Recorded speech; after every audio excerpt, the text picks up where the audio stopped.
हे म्युझियम पुण्यापासून अवघ्या 21 किलोमीटरच्या अंतरावर खडकवासला बॅकवॉटर्सला अगदी खेटून कला आणि संस्कृतीला समर्पित असलेले म्युझियम आहे फ्रेंड्स, जे आपल्यासाठी घेऊन आलेले आहे PN गाडगीळ अँड सन्स ज्वेलर्सचे संस्थापक अजित गाडगीळ.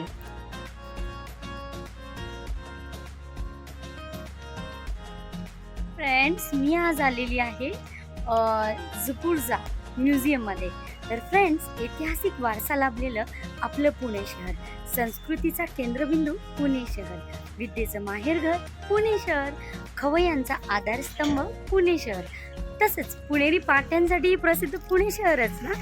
तर अजून एक तकभर ही आहे की म्युझियमसाठी प्रसिद्ध आपलं पुणे शहरच. तर फ्रेंड्स, आज मी तुम्हाला एक्सप्लोअर करते हे म्युझियम. चला फ्रेंड्स, या म्युझियमचे नाव ना आधुनिक मराठी काव्याचे जनक कवी केशवसूत यांच्या एका कवितांच्या शीर्षकाला प्रेरित होऊन देण्यात आले आहे. ही कविता तुम्हाला डिस्क्रिप्शन बॉक्समध्ये भेटून जाईल.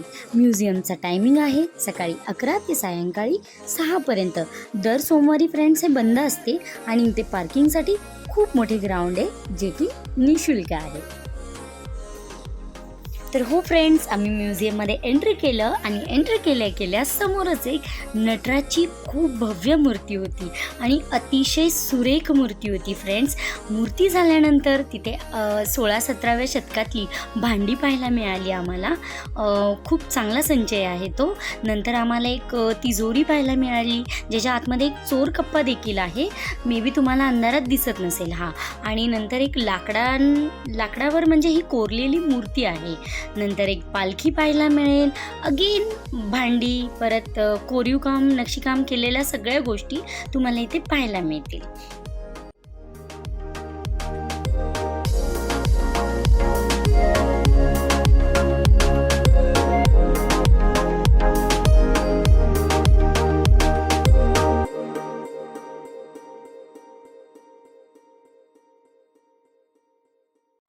हे पहा फ्रेंड्स, आपण अजून म्युझियमच्या आतमध्ये म्हणजे ज्या काही गॅलरीज आहे 1 to 8, 9 and 10 ते ऑडिटोरियम वगैरे आहे, तर अजून आपण एंट्री नाही केलेलं.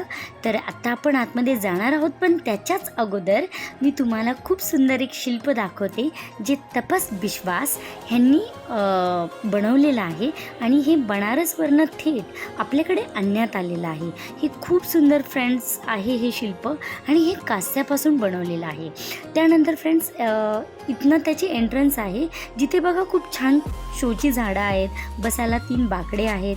तिथे एक कृत्रिम झरा पण तयार करण्यात आलेला आहे. आणि हे पहा फ्रेंड्स, नृत्य करताना शिव आणि पार्वती माता हे देखील कास्यापासून बनवलेले आहे.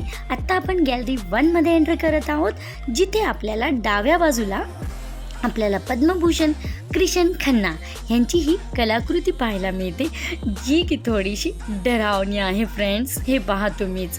त्यानंतर आपल्याला भिंतीवरच्या फ्रेम्समध्ये क्रमाने कृष्णाजी होवलाजी, आराजे स्वामीनाथन, कर्टिगेरी, कृष्णा हेबर, अँटिनिओ झोवियर त्रिदात, राजा रवी वर्मा, जेमिनी रॉय, मंजर अशा फकीरजी, पिठावाला, सय्यद हैदर रजा, सुधीर मनोहर पटवर्धन, नारायण श्रीधर बेंद्रे, मुकबल हुसेन, प्रभाकर शिवराम बर्वे, आबालाल रहिमान, विनायक पांडुरंग करमरकर हे सगळ्यांच्या पेंटिंग्स पाहायला मिळतात फ्रेंड्स. नंतर आपल्याला गिव पटेल, बी प्रभा पटेल, बी विठ्ठल यांचे कास्यशिल्प आहे.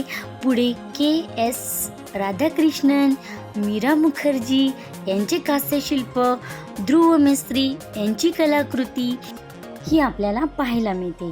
आणि हो फ्रेंड्स, नंतर एक अशी महिला आहे जी 4 अँगलनी म्हणजे एक उंटावर बसलेली, निद्रा अवस्थेमध्ये, डोक्यावर पदर घेताना, असं बरंच काय काय अँगल्स होते, तर ती पाहिली. त्यानंतर तिथे खूप सुंदर आसन होते, तिथे मी विश्राम केला.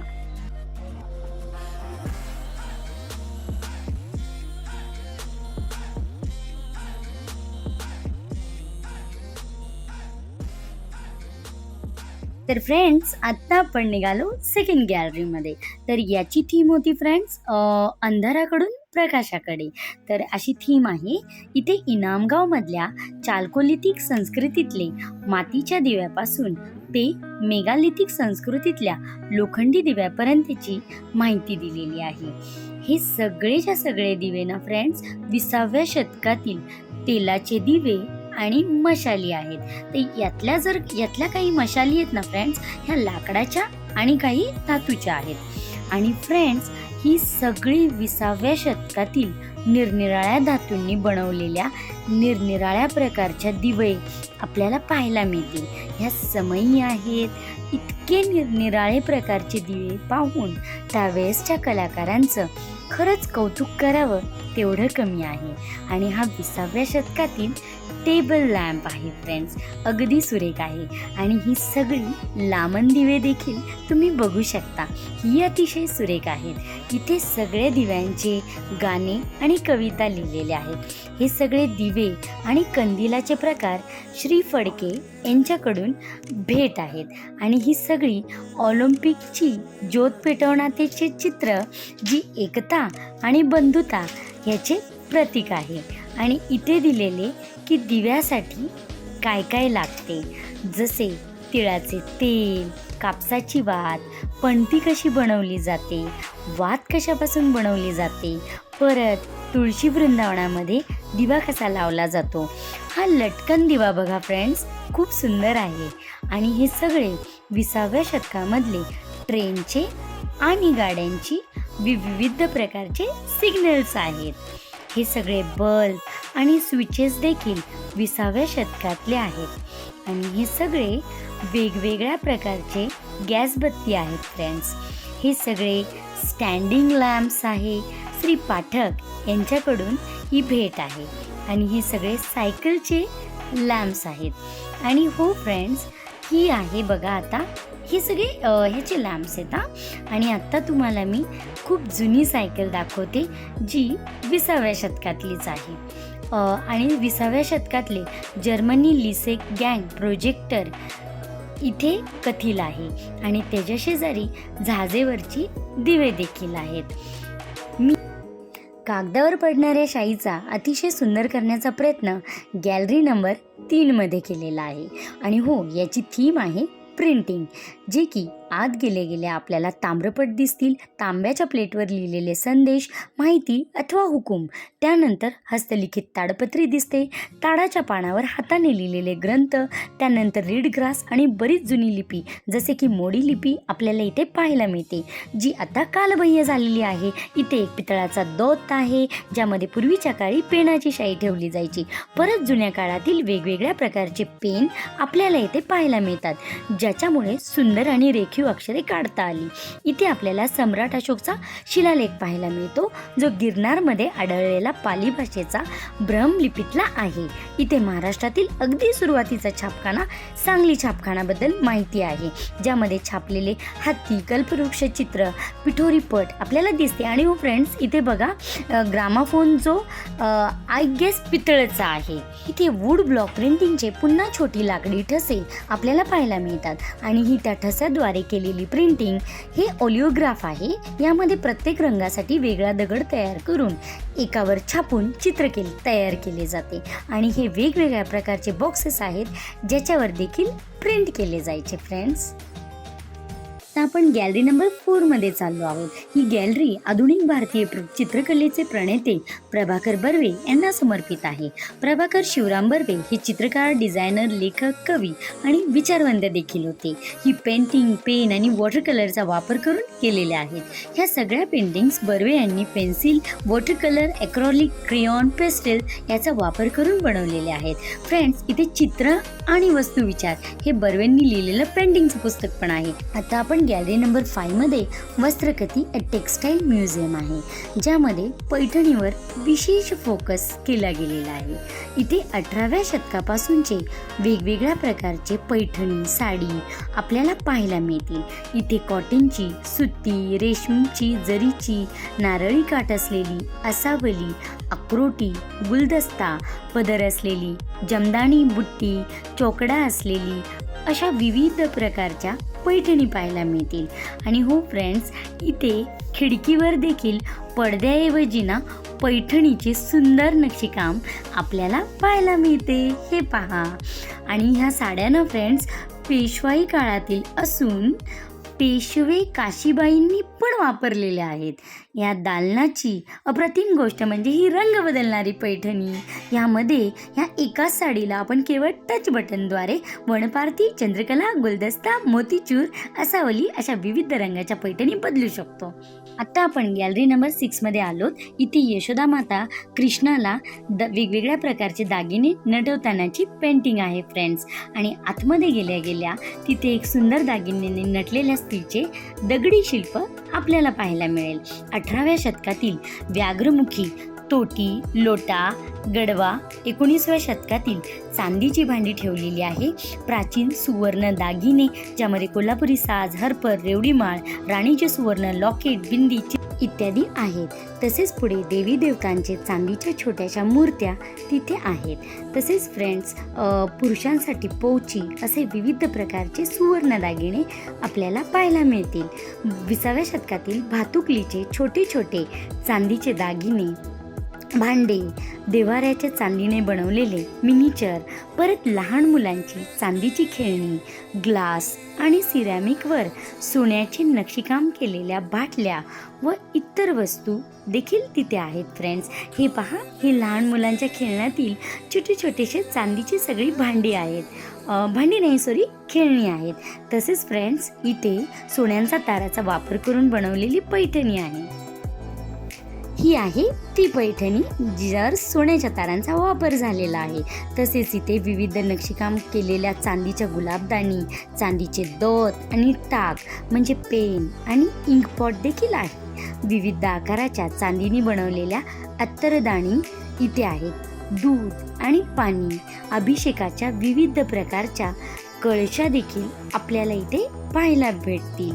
तर हे पहा, हे अभिषेक करण्यासाठी वापरण्यात आलेल्या कळशा आणि हांडे पण आहेत फ्रेंड्स इथे. तसेच आपल्याला फ्रेंड्स ह्या गॅलरीच्या जर आपण बाहेर पाहिलं तर आपल्याला काय दिसेल, इथनं आपल्याला खडकवासला बॅकवॉटर दिसत आहे. खूप सुंदर व्ह्यू आहे फ्रेंड्स हा. तसेच इथे सगळी माहिती दिलेली आहे की सोन्याच्या चांदीचे दागिने आणि इतर वस्तू कशा बनवल्या जातात. इथे त्यांच्या कला, सोल्डरिंग आणि बनवायला लागणारे उपकरणाविषयी संपूर्ण माहिती दिलेली आहे. हे पहा, हे सगळे साहित्य, हे सोनं चांदी ह्याच्या वस्तू कशा बनवायच्या त्याच्या आहेत. आणि हो फ्रेंड्स, इथे आणलेला राजस्थानमधून एक ज्वेलरी बॉक्स देखील आहे ज्याला छोटे छोटे आरसे आहेत. ही आहेत पेंटिंग्स मध्ये राणीला नटवताना पायाची देखभाल घेत असलेली दासी. पुढे सुंदर मेकअप बॉक्स, थोडा मोठा असलेला आरसा आणि त्याच्या शेजारी चांदीची सुरमादानी, विडापान, मसाला ठेवण्यासाठीचे पंचपाळ, कपबशी, संपूर्ण टी सेट, किटली, कपबशी, साळण, चमचा आणि ट्रे असा संपूर्ण चांदीचा सेट चहाचा आपल्याला इथे पाहायला मिळतो. तसेच फ्रेंड थोडंसं पुढे पाहिल्यानंतर आपल्याला इथे अतिशय सुंदर आणि रेखीव असा बाळकृष्णाचा पाळणा, अश्व, पक्षी, देवहारा, वनशंकरी, चौरी, गणेश दिवा, विविध प्रकारच्या मंदिरातल्या लागणाऱ्या चांदीच्या वस्तू आपल्याला पाहायला भेटतात फ्रेंड्स. आणि अतिशय कोरीव आणि नक्षीकाम केलेले आहे ह्या चांदीच्या वस्तूवर. हे पहा तुम्ही, किती सुरेख आहे ना.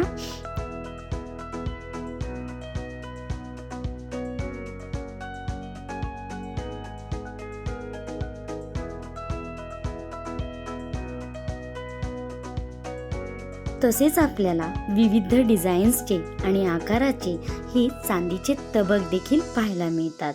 तसेच फ्रेंड्स, आपल्याला प्रवासामध्ये द्रवपदार्थ घेऊन जाण्यासाठी इथे आपल्याला सुराही, चुस्की, हुक्का, सुपारी फोडण्यासाठी अडकित्ता, पान ठेवण्यासाठी पानदान, सिगारेटचे केस, पिकदाणी आणि हो फ्रेंड्स, याच्यामध्ये ना एक खूप मोठी हे आहे, गुलाबदाणी आहे जी की 20-25 फुटापेक्षाही मोठी आहे फ्रेंड्स. आणि अतिशय सुंदर आहे. आणि त्या गुलाबदाणीमध्ये छोटे छोटे गुलाबदाणी देखील ठेवलेल्या आहेत. हे पहा, हीच ती गुलाबदाणी जी 20-25 फुटापेक्षा देखील मोठी आहे. आणि ती वेगवेगळ्या डिझाईन्सचे पाणदान आहेत. आणि हा फ्रेंड्स हा म्युझियममधला मास्टर पीस आहे जो मी आता तुम्हाला दाखवणार आहे.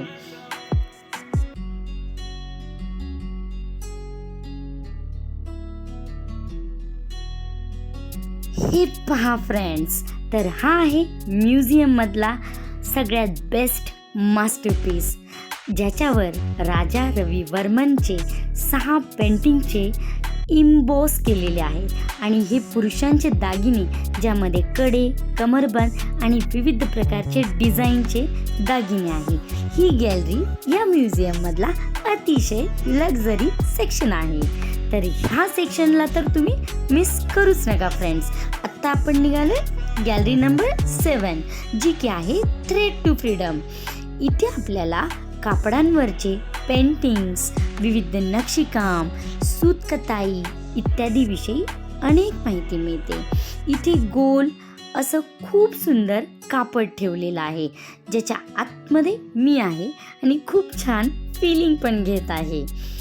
पुढे आपल्याला इथे खादीपासून फ्रेंड्स, आणि मी इथे शूट पण केलं थोडंफार, कारण सिरियसली खूप छान होतं. आणि हे खादी काम केलेलं पोशाख आहे. आणि इथे याचे प्रतीक म्हणजे महात्मा गांधीजींचा हा चरखा आणि कापडावर केलेले नक्षीकाम. आणि फ्रेंड्स, वैशाली ओक यांनी बनवलेली ही कलाकृती माणसाप्रमाणेच प्राण्यांनाही स्वातंत्र्याचा अधिकार आहे हे दर्शवण्यात आलेली आहे. पुढे भारताच्या फॅब्रिक संदर्भात हे टेक्स्टाईल पेंटिंग्स आहेत. आत्ता आपण जाऊया गॅलरी क्रमांक 8 कडे फ्रेंड्स. तर या गॅलरीमध्ये ना ग्लास पेंटिंगच्या टेक्नॉलॉजीविषयी अनेक प्रकारची माहिती दिलेली आहे. हे सगळे पेंटिंग फ्रेंड्स अतिशय सुंदर आहेत. आणि हे पेंटिंग जी काही आहे ते काचेवर बनवलेले आहेत. आणि राज्यामध्ये यांच्या कला थोडेसे व्हेरिएशन दिसते. इथे ब्रिटिश अधिकाऱ्यांची, राणीची, देवी देवतांची पेंटिंग आपल्याला पाहायला मिळेल. जर 100 रुपये एक्स्ट्रा आपण इथे दिले तर ही ग्लास पेंटिंगची ॲक्टिव्हिटी आपल्यालाही करता येईल. ऑडिटोरियमकडे वळाल्यानंतर आपल्याला जुन्या काळातला खूप मोठा कॅमेरा पाहायला मिळतो. फ्रेंड्स, इथून थोडंसं बाहेर गेल्यानंतर कॅफे आहे आणि तिथे चहा नाश्त्याची अतिशय सुंदर अशी सोय केलेली आहे. सो तुम्ही म्युझियम पाहून दमला असताल, कारण म्युझियम पाहायला 3 तास तर कुठे नाही गेले. तर इथे तुम्ही थोडा वेळ रेस्ट घ्या, चहा कॉफी करा. आणि पुढे एक शिव मंदिर आहे जे अतिशय प्राचीन आहे, तिथली शिवलिंग. आणि फ्रेंड, इथे नंदी आहे, प्रत्येक शिवमंदिरात असतो, पण या मोठ्या नंदीच्या शेजारीच एक छोटा नंदी पण आहे. आणि बाहेर आल्यावर परत कृत्रिम वॉटरफॉल जे काय आहे आपल्याला पाहायला मिळेल. ते झाल्यानंतर फ्रेंड्स, आपण ऑडिटोरियमला शोचे टायमिंग्स असतात, तर म्हणजे ते डेजनुसार असतं. तर ज्याला तो शो अटेंड करायचा असेल तर त्यांनी तो केला पाहिजे. तर फ्रेंड्स, शो स्टार्ट व्हायला अजून थोडासा वेळ बाकी होता.